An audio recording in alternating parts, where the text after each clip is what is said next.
ఈరోజు టాపిక్ వచ్చి భయపడకు అది నేను. తెలుసుకునే ముందు లైక్, షేర్, సబ్స్క్రైబ్ చేయండి బ్రో.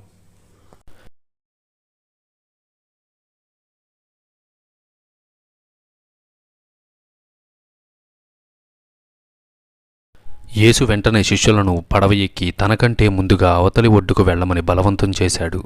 జనసమూహాన్ని పంపివేసిన తరువాత ప్రార్థన చేయటానికి తాను ఒంటరిగా ఒక కొండ ఎక్కాడు. ఆ రాత్రి తరువాత ఆయన అక్కడ ఒంటరిగా ఉన్నాడు. మరియు పడవ అప్పటికే భూమి నుండి చాలా దూరంలో ఉంది. గాలి దానికి వ్యతిరేకంగా ఉన్నందున అలలుచే కొట్టుకుపోయింది.